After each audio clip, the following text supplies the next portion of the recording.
I think the challenge is that there's a gap to bridge from piloting AI and experimenting with AI to actually scaling it.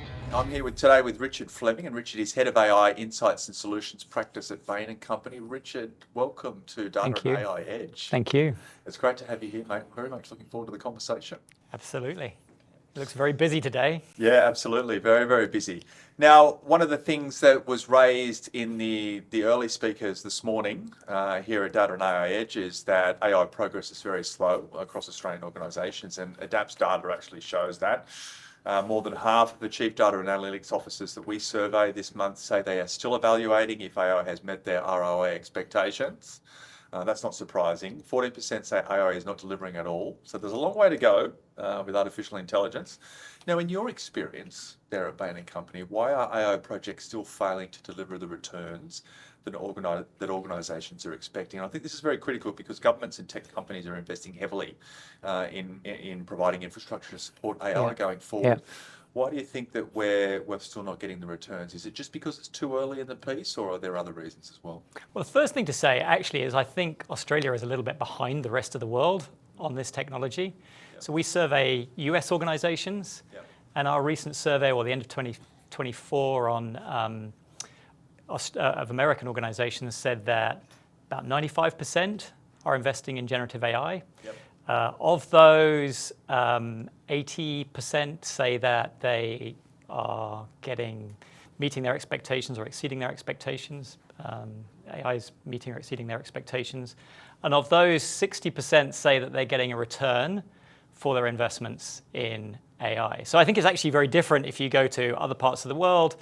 I spend quite a lot of time in Asia. There's definitely much more energy around putting AI into the business in places like Korea and China than there is in Australia. So we're perhaps a little bit behind. I think the other thing to look at is just what customers are doing with AI, and so more and more people are using AI in their everyday lives and actually using it at work. And I think they perhaps don't tell their employer that they're using AI, but more and more people will say that they're using AI at work day to day. That makes me feel like we're a little bit behind here in Australia. Yeah, it's interesting. A lot of CIOs that I speak to say we've got a lot of AI tools being used across our organisation. We've got a bit of a shadow AI problem, so to speak, because people are just testing and learning. Yeah, I think it's very difficult to go to a software engineering group, for instance, and say, well, you can't use AI tools because they're going to. Yeah, that's right. And so, more organizations actually need to help their organization use these tools in a safe way. But ultimately, you've got to pick some to commit, and you've got to commit to them, right? You do. You have to commit to tools. Yes, you can't have any old tools, and you can't have that being done in an irresponsible way. You've got to protect your data and your assets within the organization as well. But I do think that companies are getting value from AI. I think the challenge is that there's a gap to bridge from piloting AI and experimenting with AI to actually scaling it properly. So there's a bit of pilot purgatory going on at the moment. There is, and that actually means that you need a capability to be able to do that brings business, technology, and an analytics or AI group together to actually get the value from. So what needs to happen for more organisations to, I guess, move past that pilot stage and go, okay, we're going to invest more? I think they need to build this capability. And that capability means that you need the business bought into AI and putting good product owners into developing AI. It means that you need a technology organization that's got the right AI foundations and data foundations, working with the right vendors, putting an AI platform in, a data platform in. And you probably need an AI hub to start with where you're building capability, engineering talent that can actually work with AI in the organization to create real applications. Many organizations are using data scientists who are great at experimenting, but not necessarily good at creating hardened applications that can scale in the organization. And so you've got to build that capability as well to work across business and technology. Now, Richard, there's a bit of a growing gap in foundational knowledge across tech disciplines, especially in areas like data and AI. Yeah. A CIO rightly pointed out recently that people don't necessarily understand where data is coming from, which makes it difficult to make a good judgment about what's right and what's wrong. Data maturity is consistently low, and I don't blame people for that. We don't blame people for that. But how do you think we can overcome this problem? I think the first thing actually is that a lot of organizations have better data than they think they have.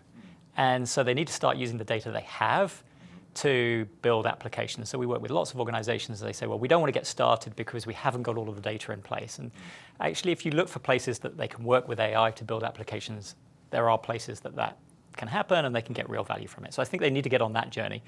I think the second thing is organizations need to actually think more back from the use cases and the applications of AI into the data they need, rather than try to assemble everything and create a beautiful garden of data that can then be used to create value in the organization.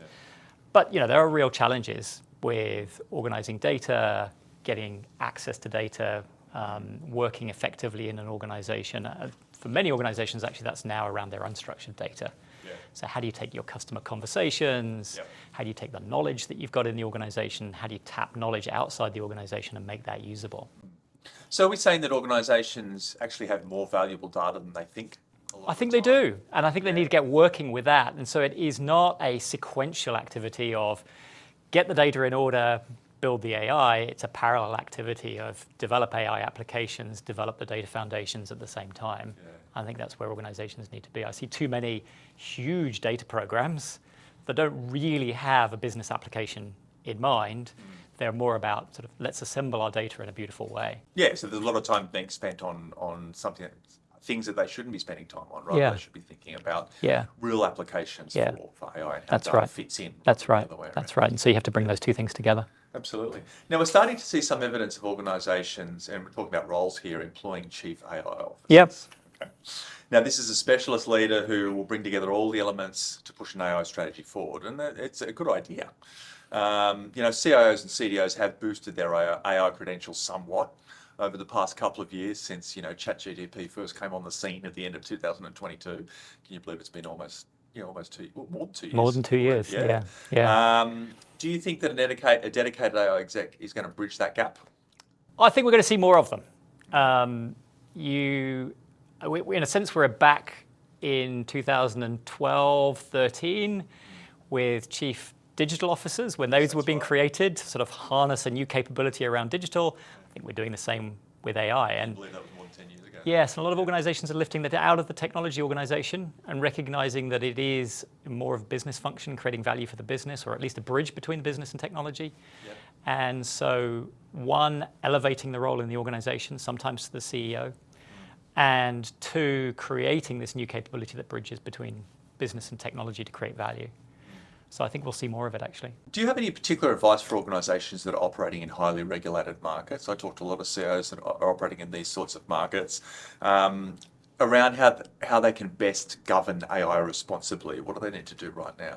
The ethical questions are always big ones. It's a difficult one, and it's going to be a journey. I think most organisations, actually, large organisations, have established risk processes. So the first thing to say is sort of work with the established risk processes that you have and think about where you need to uplift those risk processes. The second thing is there is a real value in actually starting to use AI. You're going to understand where are the risks really in our organization and how do we actually deal with those risks? How do we build capability around risk management within the organization? And then I think the third thing is this is going to be a conversation. It's a conversation with the board around where are the risks and what's the right value risk trade-off in the organization. It's a conversation with the regulators around where are the risks, how do we actually work together on dealing with those risks. One of the questions that comes up quite often is accuracy. And the reality is that humans are not 100% accurate either, and our regulations and our regulators have got used to that and found mechanisms to deal with that. We don't want systematic risk, but we deal with the fact that we're fallible. I think we have to get used to the fact that with AI, it's not going to be 100% accurate? How do we deal with that? And how do we have the right monitoring and control processes in place? How do we actually work with regulators on those? So there's going to be a conversation about this that needs to play out. And lastly, Richard, have you seen any sort of killer use cases? Yes, any AI use cases that have really impressed you? Yeah, there's lots of fabulous use cases. We're working on one at the moment, actually, which is for pharma reps, which is for them to be able to talk to their phone effectively and to prepare for their meetings with doctors. And so they can sit in a car, talk to this application, interrupt it. It'll access a CRM. It'll access research data. It'll access data about pharmaceutical products, medical products, and actually allow them to have a preparatory conversation before they go and meet a doctor and use their time in a car.